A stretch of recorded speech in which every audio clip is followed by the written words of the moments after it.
नमस्कार विद्यार्थियों। आज जो हमारे वीडियो का जो टॉपिक है वो है लिपि और व्याकरण।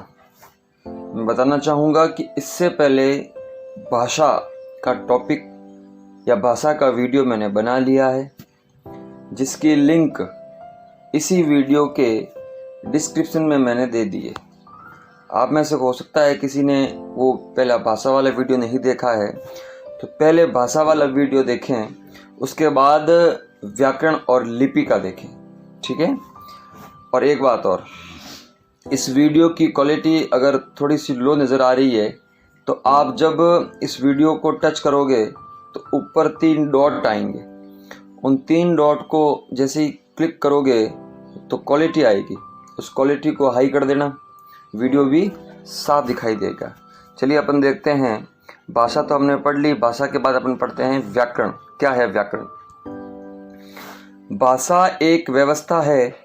भाषा के विभिन्न अंगों, वर्ण, शब्द, पद, वाक्य आदि में निश्चित और नियमबद्ध संबंध होते हैं। आशय यह है कि किसी वर्ण का उच्चारण स्थान, उसकी प्रकृति, शब्द भंडार, उत्पत्ति, संधि, पदों का निर्माण, वाक्य विश्लेषण आदि का अध्ययन व्याकरण के अंतर्गत होता है। कहने का मतलब है कि भाषा को शुद्ध रूप में बनाए रखने के लिए तथा उसका मानक रूप, मानक का मतलब होता है वर्तमान में प्रचलित, ठीक है, एकदम अपन कह सकते हैं करेक्ट, सही, शुद्ध, ठीक है, उसको कहते हैं मानक रूप। जैसे आप लोगों ने देखा है कि ये लिखा है मैंने 6, ये चलता था पहले। अब वर्तमान में इस 6 को भी मान्यता दे दी है, यानी यह 6 भी मानक रूप है। आगे बात समझ में? ये 6 भी हम लिख सकते हैं, ये भी शुद्ध गिना जाएगा। इसको कहते हैं मानक या मानकीकरण। वापस पढ़ते हैं। भाषा को शुद्ध रूप में बनाए रखने के लिए तथा उसका मानक रूप निर्धारित करने के लिए नियमों की आवश्यकता रहती है। उन्हीं नियमों को योजनाबद्ध रूप में लिखे जाने पर उसे व्याकरण की संज्ञा दी गई है। कह सकते हैं हिंदी भाषा के नियम, ठीक है। हम लोग विद्यालय जाते हैं, आप लोगों को पता है कि विद्यालय हम ऐसे तो है नहीं कि जब मर्जी हुई तब चले गए। हम जब 8 बजे उठे 9 बजे नहीं, क्यों? क्योंकि हमें पता है कि विद्यालय का समय 7 बजे, इंटरवल का समय सबको 10 बजे, छुट्टी 2 बजे, सब एक नियमों से बंधी हुई है। हमारा भारत देश भी संविधान के अंतर्गत चलता है, पूरा कानूनों में, पूरे नियमों में, नियमों से बद्ध है। इसी प्रकार भाषा भी नियमों से जुड़ी हुई है, और जो भाषा के लिए जो नियम बनाए गए हैं उसी को हम क्या कहते हैं? व्याकरण। आगे एक अच्छी सी परिभाषा जो आपके लिए इम्पोर्टेंट है, इसको नोट करें। परिभाषा है व्याकरण का शाब्दिक अर्थ। क्या है? विश्लेषण करना। शाब्दिक का मतलब विद्यार्थियों होता है उस शब्द का अर्थ, यानी व्याकरण के शब्द का अर्थ होता है विश्लेषण करना। आशय यह है कि व्याकरण भाषा का विश्लेषण कर, व्याकरण क्या करता है? भाषा का विश्लेषण कर रचना को स्पष्ट करता है। व्याकरण की परिभाषा इस प्रकार दी जा सकती है कि व्याकरण वह शास्त्र है जो हमें किसी भाषा के शुद्ध रूप को लिखने तथा बोलने के नियमों का ज्ञान कराता है। वह शास्त्र है जो हमें किसी भाषा के शुद्ध रूप को लिखने तथा बोलने के नियमों का ज्ञान कराता है। आगे देखिए। वस्तुतः व्याकरण से नियमों में स्थिरता आती है। नियमों की स्थिरता से भाषा में एक प्रकार की मानकता स्थापित होती है। यही मानकता भाषा को परिनिष्ठित रूप प्रदान करती है, शुद्ध रूप। अतः व्याकरण ही ऐसा शास्त्र है जो भाषा को सर्वमान्य, शिष्ट, सम्मत एवं स्थायी रूप प्रदान करता है। क्लियर? आगे देखते हैं व्याकरण के अंग। व्याकरण के अंग कौन कौन से हैं? व्याकरण की मूल ध्वनियों के लिखित चिन्हों को वर्ण कहते हैं। मैंने ये पहले हमने बात कर ली थी भाषा में कि जो भाषा की जो मूल ध्वनियाँ हैं, जब उसको अपन लिखते हैं वो क्या कहलाएंगे? वर्ण। वर्णों के मेल से शब्द और पद बनते हैं। इनसे वाक्य का निर्माण होता है। तो इस प्रकार व्याकरण के कितने अंग हो गए? 4। व्याकरण के कितने अंग हो गए? 4।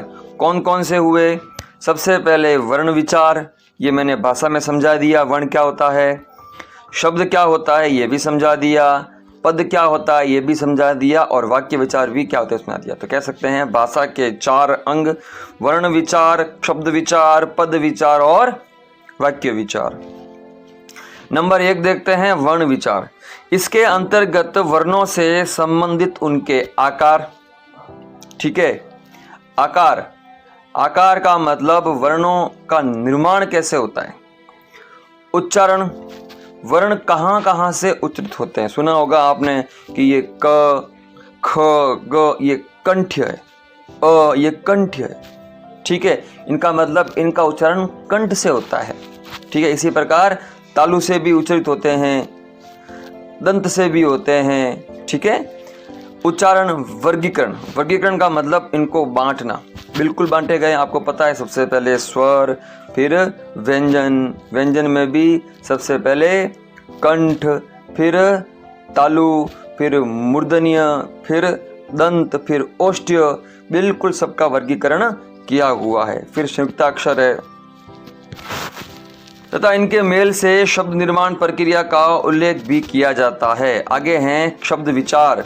शब्द विचार में हैं, इसमें शब्द के भेद, बिल्कुल शब्दों के भेद, शब्दों की उत्पत्ति, व्युत्पत्ति, विरचनाएं आदि के साथ शब्द के प्रकारों का भी उल्लेख किया जाता है।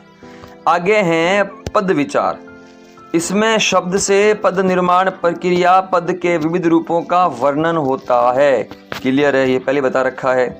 आगे है वाक्य विचार। इसके अंतर्गत वाक्य से संबंधित उसके भेद, अन्वय, विश्लेषण, संश्लेषण, रचना, अव्यय तथा वाक्य निर्माण प्रक्रिया की जानकारी भी दी जाती है। मैंने पहले ही कहा ये सारी चीज़ें मैंने वीडियो नंबर 1 भाषा का, उसमें सब चीज़ें बता रखी है। ये अपने क्लियर हुई व्याकरण। अब देखते हैं लिपि। लिपि क्या होती है? मैंने पहले ही बताया कि जब ध्वनि को लिखित रूप में लिखते हैं तो उसको एक संकेत या चिन्ह दिया जाता है, वही क्या है? लिपि। ध्यान रखना, जब भाषा को लिखित रूप की आवश्यकता पड़ी तो मौखिक ध्वनियों को अंकित करने के लिए कुछ चिन्ह बनाए गए। मैंने यही कहा, और ये चिन्ह ही क्या कहलाए? ये चिन्ह ही लिपि कहलाए। ठीक है, आगे है लिपि की परिभाषा जो आपको उतारनी है, लिखनी है, नोट करनी है। लिखित ध्वनि संकेतों को लिपि कहते हैं। प्रत्येक भाषा की अपनी लिपि होती है, जैसे हिंदी की देवनागरी, अंग्रेजी की रोमन, उर्दू की फारसी, पंजाबी की गुरुमुखी। ठीक है, देवनागरी लिपि, देवनागरी लिपि के लिए कौन कौन सी भाषाएं और भी है, मतलब और भी हिंदी के अलावा और भी भाषाएं हैं जिसकी लिपि देवनागरी, जिसमें से हिंदी 1, मराठी 2, नेपाली 3, कोंकणी 4, संस्कृत, प्राकृत और अपभ्रंश। ठीक है, ध्यान रखना, जब अपन हिंदी की शुरुआत पढ़ते हैं ना तो उससे पहले हम लोग प्राकृत भाषा भी पढ़ते हैं। प्राकृत के बाद अपभ्रंश भी आता है, अपभ्रंश के बाद अवट भी आता है। अपभ्रंश यानी हिंदी का बिगड़ा हुआ रूप, फिर हल्का सा सुधरा वो अवट में आ गया, फिर हिंदी और सुधरी, वो हिंदी वर्तमान में खड़ी बोली हिंदी का मानक रूप अपन पढ़ते हैं। आगे देखिए, देवनागरी लिपि वेरी वेरी इंपॉर्टेंट। सवाल बन सकता है देवनागरी लिपि की विशेषताएं बताइए। सवाल बन सकता है देवनागरी लिपि का उद्गम किस लिपि से हुआ है। चलिए तो अपन पढ़ते हैं कि भारत की 2 प्राचीन लिपियां थी, एक तो थी ब्राह्मी, दूसरी थी खरोष्टी। 2 लिपियां, एक ब्राह्मी, दूसरी खरोष्टी। इनमें से ब्राह्मी लिपि से ही देवनागरी लिपि का क्या हुआ है? विकास। ध्यान रखना, खरोष्टी से नहीं हुआ। कितनी लिपियां प्राचीन काल में? 2, ब्राह्मी और खरोष्टी। ब्राह्मी से देवनागरी लिपि का विकास। एक सूत्र याद कर लो आप। कौन सा सूत्र याद करना है मैं बताता हूं आपको। सूत्र है ब्रा गु कु दे। क्या सूत्र है? ब्रा गु कु दे, यानी ब्रा का मतलब हो गया ब्राह्मी, गु का मतलब हो गया गुप्त, ठीक है, कु का मतलब हो गया कुटिल, और दे का मतलब हो गया देवनागरी। आई बात समझ में? ब्रा का मतलब ब्राह्मी, गु का मतलब गुप्त, कु का मतलब कुटिल, और दे का मतलब देवनागरी। तो अपन कह सकते हैं एक सीक्वेंस, एक क्रम है, सबसे पहले ब्राह्मी, फिर उसके बाद गुप्त, गुप्त से कुटिल, और कुटिल से देवनागरी। तो अपन कह सकते हैं कि इस सीक्वेंस से देवनागरी लिपि का विकास हुआ है। पर देवनागरी लिपि का विकास आदि यानी कि प्राचीन काल से, यानी सबसे पहले तो ब्राह्मी लिपि। क्लियर? इम्पोर्टेंट है देवनागरी लिपि की विशेषताएं, वेरी वेरी इंपॉर्टेंट, आपको नोट करनी है। यहाँ बाईं से दाईं ओर लिखी जाती है, जैसे अपन लिखते हैं बाईं से दाईं ओर। क्लियर? उच्चारण के अनुरूप लिखी जाती है, बिल्कुल जैसा अपन बोलते हैं वैसा ही इसको लिखते हैं। हमने ये बोला, हमने कहा राम, तो हम राम ही तो लिखेंगे, हम कोई और थोड़ी लिखेंगे। ठीक है, आगे। संपूर्ण लिपि समूह स्वर और व्यंजन में विभक्त है। संपूर्ण लिपि समूह स्वर और व्यंजन में विभक्त है, बिल्कुल आपको ही पता है। पूरी की पूरी वर्णमाला है जिसमें 52 वर्ण होते हैं, स्वर होते हैं, व्यंजन होते हैं, तो बिल्कुल विभक्त किया गया है। एक वर्ण के वर्णों का उच्चारण एक स्थान से होता है, ये मैंने पहले ही बताया था। मैंने कहा था अकुह विसर्जन कंठा, यानी अ आ क ख ग ग, ठीक है, ह, ये सारे कंठ से बोले जाते हैं। इचुषाणाम तालु, ई और ई, फिर च छ ज झ, ये सब तालु से बोले जाते हैं। तालु से मतलब पता है आपको? आप जब च बोलोगे, च, जब आप च का उच्चारण करोगे ना, तो आपकी जो ये जबान है, ये दांत के जस्ट ऊपर चले जाओ, जबान को टच करो, आपको कठोर कठोर चीज नजर आ रही है या स्पर्श हो रही है, किया, इसको बोलते हैं तालु, तालव्य। ठीक है, इसी कठोर थोड़ा से आगे ऊपर जाओ, जबान लगाओ, आपको गीला गीला नरम नरम स्पर्श होगा, उसको बोलते हैं मुर्दा, यानी कि मूर्धन्य। क्लियर? ये कठोर तालु, वो नरम तालु, नरम तालु को मुर्दा बोलते हैं और कठोर को तालु बोलते हैं। क्लियर? च बोलो, च बोलोगे, जबान कहाँ लगेगी? ताड़वे पे, बिल्कुल ठीक है। अब मैं कहता हूं ट बोलिए, ट, जबान गोल होकर के उस मूर्धन्य पे लग रही है जहां नरम नरम है। ट, ठ, ड, जबान गोल हो रही है, ढ नहीं हो रही है क्या? च बोलोगे कठोर लगेगी, च, छ, ज, त बोलो, त, आपकी जबान दांतों पे लगेगी, त, थ, द लग रही है ना, इसका मतलब त, थ, द, ये दंत्य व्यंजन है। समझ में आ रही ना? दंत्य। प बोलोगे, आपके दोनों होठ स्पर्श होंगे, प, फ, ब, भ, हुए कि नहीं हुए? इसका मतलब ये ओष्ठ्य व्यंजन है। अगली बात समझ में? तो बिल्कुल वर्णों का उच्चारण एक स्थान से होता है। इसकी ध्वनियों में संसार की किसी भी भाषा का उच्चारण किया जा सकता है। मुंशी प्रेमचंद की कहानियाँ जो हिंदी में लिखी हुई है, जिसकी लिपि कौन सी होगी? देवनागरी, बहुत सारी भाषाओं में अनुवाद किया गया है। ठीक है।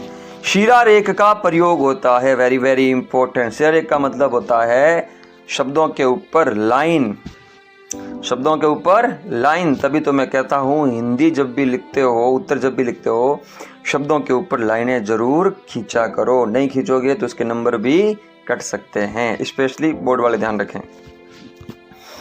उच्चरित वर्ण ही लिखे जाते हैं, जो अपन उच्चारण करते हैं वही। अनुनासिक और अनुस्वार ध्वनियों के लिए पृथक चिन्ह हैं, बिल्कुल। चंद्र बिंदु और एक होता है केवल बिंदु। ठीक है, तो बिल्कुल चंद्र बिंदु और अनुस्वार दोनों के लिए अलग अलग ध्वनियाँ हैं। अलग अलग ध्वनियाँ हैं कि नहीं हैं, ये आपको मैंने पहले ही बताया था। ध्वनियाँ अलग अलग कैसे? जैसे मैंने लिखा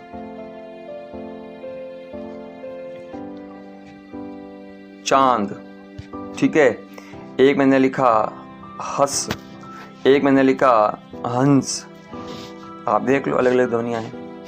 अंग्रेजी में ऐसा नहीं होता। मैं अंग्रेजी की बुराई नहीं कर रहा हूँ, मैं तो सिर्फ इन दोनों के बीच बता रहा हूँ कि क्या क्या अलग अलग, इन दोनों के मतलब कह सकते हैं बिल्कुल कंपेरिजन कर रहे हैं अपन, ठीक है। अंग्रेजी में आपको पता है कि इंग्लिश के अंदर चाहे चंद्र बिंदु हो यानी कि अनुनासिका हो या अनुस्वार हो, लगता क्या है, एन लगता है। पर हिंदी के अंदर दोनों के लिए अलग अलग चिन्हों का प्रयोग किया जाता है। इसमें स्वरों के लिए मात्राओं की निश्चित व्यवस्था है। स्वरों के लिए मात्राओं की निश्चित व्यवस्था है और मात्राओं का प्रयोग व्यंजनों और स्वरों के संयोग के समय ही होता है। बिल्कुल सही बात कह रहे हैं। आपको पता है कि मैं बोलूँगा आ। अब इस आ में कोई पूछे कि इस आ में मात्रा क्या लगी हुई है, आप क्या ऐसे बोलोगे कि आ में आ की मात्रा लगी हुई? नहीं, आ स्वयं एक मात्रा है, ठीक है। जब स्वर और व्यंजन मिलते हैं तब मात्रा का प्रयोग होता है। जैसे कि क, धन, आ, क्या बना? का। अपन कह सकते हैं, अभी कोई सवाल पूछेगा अपने को कि का के अंदर मात्रा कौन सी है, हम बोलेंगे का के अंदर कौन सी मात्रा है? बिल्कुल आ की मात्रा है। क्लियर? आगे चलते हैं। कोई चीज समझ में नहीं आए कमेंट बॉक्स में लिखना है, ठीक है? क्लियर? एक बात और, इस वीडियो को आप सब्सक्राइब जरूर करोगे। जैसे कि वीडियो चल रहा है ना, नीचे लिखा हुआ है RM चैनल और RM चैनल के जस्ट पास में लिखा हुआ है सब्सक्राइब। अगर नहीं किया हुआ है तो उसको सब्सक्राइब करेंगे आप लोग। सब्सक्राइब करने के बाद उसके जस्ट पास में बेल आइकन, घंटी दिखाई देगी। उस घंटी को भी जब दबाओगे तो 3 ऑप्शन आएंगे। सबसे ऊपर आएगा ऑल, उस ऑल को दबा देना, ठीक है। अब इससे होगा क्या? इससे ये होगा कि मैं जब भी कोई भी अच्छा सा वीडियो डालूंगा ना तो उसको सर्च करने की ज़रूरत नहीं है, वो सीधे आपके होम स्क्रीन पर, मोबाइल की होम स्क्रीन पर आ जाएगा। सबसे पहले आपको दिखेगा। क्यों?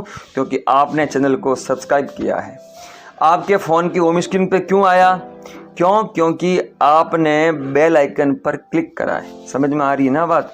तो आपको ऐसे इम्पोर्टेंट वीडियो आपको सबसे पहले मिल जाएंगे जिसका लाभ आप सबसे पहले उठा सकते हैं। आगे चलते हैं। अक्षरों में सुडोलता, बिल्कुल सुंदर दिखते हैं, वर्ण गोलाइयों से युक्त हैं। ये आप अ कोई देख लो, ठीक है, ये आप क कोई देख लो। वर्णों की स्पष्टता, चलो क्लियर है। यह रोमन लिपि की अपेक्षा कम स्थान घेरती है, बिल्कुल कम स्थान घेरती है। अपन लिखेंगे रामचंद्र,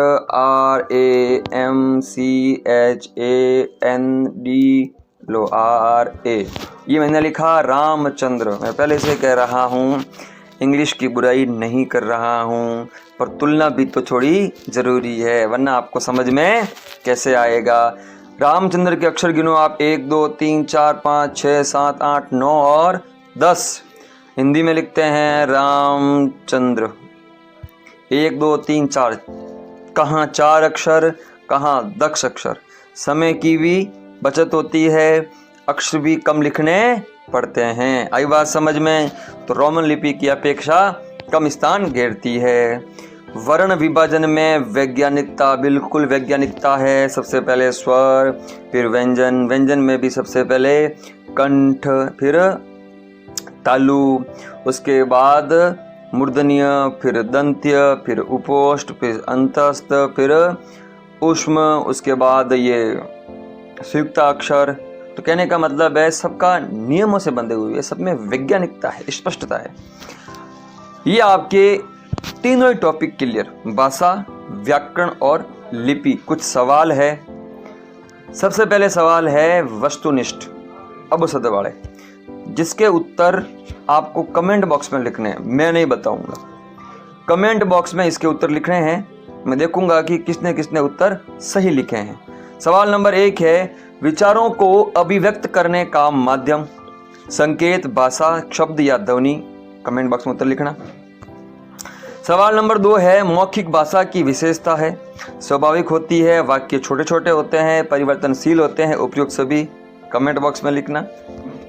भाषा की सबसे छोटी इकाई, वर्ण, शब्द, पद या वाक्य।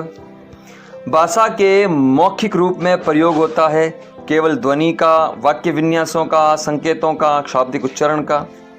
व्याकरण की आवश्यकता होती है भाषा का शुद्ध रूप बनाए रखने के लिए। भाषा का मानक रूप, भाषा के अंगों का नियमबद्ध विवेचन, उपयुक्त छवि। भाषा का शरीर शास्त्र है काव्य शास्त्र, भाषा विज्ञान, व्याकरण या शोध ग्रंथ। भाषा के चिन्हों को प्रकट करने का माध्यम है ध्वनि, लिपि, व्याकरण या वाक्य। विभक्ति युक्त शब्द कहलाता है वर्ण, शब्द, पद या वाक्य। इन सब के उत्तर आपको कमेंट बॉक्स में लिखने हैं। अब अपन चलते हैं व्याकरण और लिपि भाषा के अति लघुरात्मक प्रश्न। भाषा की परिभाषा व्यक्तवाणी के रूप में जिसकी अभिव्यक्ति की जाती है उसे हम भाषा कहते हैं। क्लियर? भाषा के कितने रूप होते हैं? भाषा के 2 रूप होते हैं, मौखिक और लिखित। विभाषा से क्या आशय है? प्रांतीय आधार पर बोलियों का वर्गीकरण जिससे भाषा का रूप निर्मित होता है विभाषा कहलाती है, जैसे राजस्थानी और भोजपुरी। Video number 1। ध्वनि किसे कहते हैं? हमारे मुंह से निकलने वाली प्रत्येक स्वतंत्र आवाज ध्वनि कहलाती है। प्रतिभा ने पुस्तक खरीदी, प्रतिभा ने। वाक्य में रेखांकित भाग का रूप बताइए। ये आप लोगों को पता है, न लग गया, विभक्ति लग गई, इसका मतलब वो क्या हो गया? पद। प्रतिभा ने क्या हो गया? पद। हिंदी किस लिपि में लिखी जाती है? देवनागरी। भाषा के शुद्ध और सार्थक स्वरूप का निर्धारण कौन करता है? व्याकरण। लिपि की परिभाषा लिखिए। लिखित ध्वनि संकेतों को लिपि कहते हैं। देवनागरी लिपि में लिखी जाने वाली प्रमुख भाषाओं का नाम उल्लेख कीजिए। तो हिंदी, संस्कृत, प्राकृत, मराठी, कोंकणी, नेपाली आदि भाषाएं किस में लिखी जाती है? देवनागरी। शब्द किसे कहते हैं? वर्णों के सार्थक समूह को शब्द कहते हैं, जैसे अमर बराबर अमर। व्याकरण की परिभाषा। व्याकरण वह शास्त्र है जो हमें किसी भाषा के शुद्ध रूप को लिखने तथा बोलने के नियमों का ज्ञान कराता है। लिखित भाषा से क्या आशय है? जब उच्चरित ध्वनि संकेतों को निश्चित चिन्हों द्वारा लिखकर अंकित किया जाता है उसे लिखित भाषा कहते हैं। आधुनिक भारतीय आर्य भाषाएं किस परिवार से हैं? भारोपीय परिवार।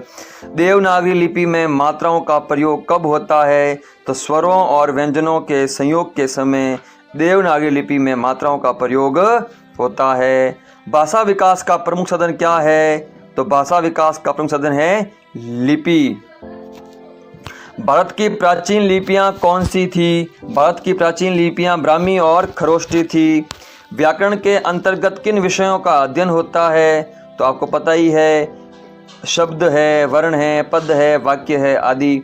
शब्द और पद में मुख्य अंतर बताइए। वर्णों के सार्थक समूह को शब्द कहते हैं, जबकि वाक्य में प्रयुक्त शब्द के व्यवहारिक रूप अर्थात विभक्ति युक्त शब्द को पद कहते हैं। वर्ण विचार के अंतर्गत किसका अध्ययन किया जाता है? वर्ण विचार के अंतर्गत वर्णों से संबंधित अनेक आकार, उच्चारण, वर्गीकरण तथा अनेक मेल से शब्द निर्माण प्रक्रिया का अध्ययन किया जाता है। और देवनागरी लिपि का विकास भारत की किस प्राचीन लिपि से है? ब्राह्मी लिपि। सूत्र क्या है? बोलो। बिल्कुल, भृगु उदय, ब्राह्मी, गुप्त, कुटिल और देवनागरी। क्लियर? ठीक है, ये अपनी भाषा, व्याकरण और लिपि का टॉपिक अपने क्लियर। आगे भी मैं ऐसे वीडियो बनाते रहूँगा, आप मेरे साथ जुड़े रहिए। जो इम्पोर्टेंट लगते हैं उनको नोट कर लीजिए, ठीक है। दूसरी बात, कोरोना भारत में है, कोरोना राजस्थान के अंदर है, जोधपुर ज़िले में है, इससे बचना है। बचने का उपाय सिर्फ घर में रहना है, बाहर नहीं निकलना है, क्योंकि कोरोना से बचाव ही उसका उपचार है, ठीक है। जय हिंद।